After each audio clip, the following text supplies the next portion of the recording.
Hello boys and girls, boys and brothers, men and women. Welcome to Dhaka City Vlog. তো ঢাকা আসলাম অনেক দিন পর, প্রায় 2 মাস পর আসলাম গ্যাঞ্জামের মধ্যে।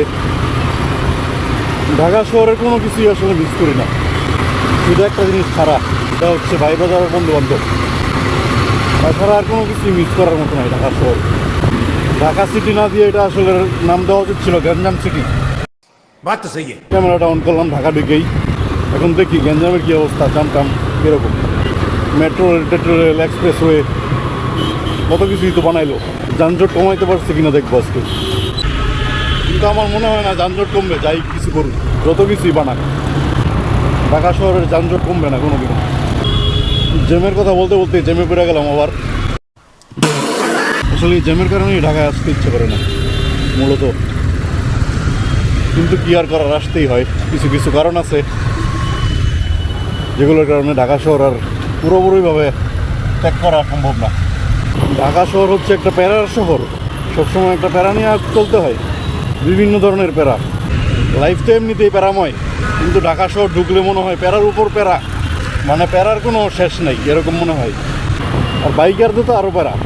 আপনি যদি ঢাকা শহর বাইক চালান তাহলে কয়েকশো প্যারা নিয়ে মাথায় নিয়ে ঘুরতে হবে, যদি আর কি আপনি সচেতন বাইকার হন। আর ছাপরি হইলে তো আর কোনো প্যারা নেই। আপনি যদি ছাপরি হয়ে থাকেন তাহলে আর কোনো প্যারা নেই জীবনে। সবচেয়ে বড় প্যারা হইলো একটা বাইকারের জন্য পুলিশের প্যারা। যে কোনো সময় ধইরা হ্যারাসমেন্ট হইতে পারেন আপনি। আর এই ক্যামেরা দেখলে আরো বেশি ধরে, ক্যামেরা লাগায় ঘুরলে আরো বেশি ধরে। এখন যানজটের প্যারা তো আছেই, এই প্যারা থেকে মুক্তি পাওয়ার কোনো উপায় নেই, এই প্যারা খাইতেই হবে। সামনে গেলেই পুলিশ থাকলেই ধরা খাওয়ার সম্ভাবনা আছে। এই জায়গাটাই মূলত আটকায় বাইকারদের। যাই হোক, মূলত ঢাকা শহর আসছি আজকে একটু অফিসে যাব, মানে পুরাতন অফিস, যে অফিসে কাজ করতাম। হিসাব কিতাব বাকি আছে, আজকে হিসাব কিতাব ক্লোজ করে আসবো। এতদিন পর হিসাব কিতাব তারা ক্লোজ করার জন্য রাখতেছে। অফিস থেকে বের হয়ে তারপর বড় ভাইয়ের বাসায় যাব, যেটা হচ্ছে ঢাকা শহর আসার মেইন কারণ। যেহেতু বড় ভাই ঢাকায় থাকে, ঢাকার বাসিন্দা এখন, তো ঢাকা শহর আসতেই হবে, কিচ্ছু করার নেই। নাইলে আমি ঢাকা শহরের মুখও দেখতাম না যদি বড় ভাই ঢাকায় না থাকতো। এবং আরেকটা কারণ হচ্ছে গিয়ে বাস্তি হয়েছে কিছুদিন আগে, বড় ভাইয়ের মেয়ে হয়েছে। কনগ্রাচুলেশন। তো বাস্তিকে দেখতে তো আসতেই হবে ঢাকায়। তো ঢাকায় যেহেতু সে বড় হবে, থাকবে, তো ঢাকা শহর ছাড়ার আর উপায় নেই কোনো।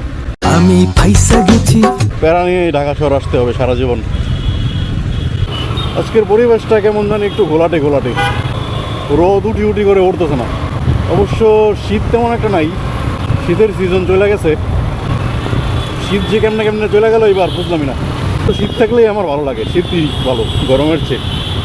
রোদের একটু ঝলক দেখা যাচ্ছে হালকা হালকা, এরকম ঘোলাটে দিন আসলে ভালো লাগে না। রৌদ্রোজ্জ্বল দিনই বেশি সুটেবল ভিডিও করার জন্য। তো যাই হোক, এখন অফিসে ঢুকবো। অফিসে ঢুকে হিসাব কিতাব ক্লোজ কইরা, ভাই বোনের সাথে দেখা সাক্ষাৎ কইরা তারপর আবার বের হব। একটু পরে আবার আসতেছি। অফিস থেকে বের হয়ে গেলাম, ভাই বোনদের সাথে দেখা সাক্ষাৎ করে আড্ডা দিয়ে ভালোই লাগলো মোটামুটি। অনেক দিন পর একটা জিনিসই মিস করি, আর কিছু মিস করি না।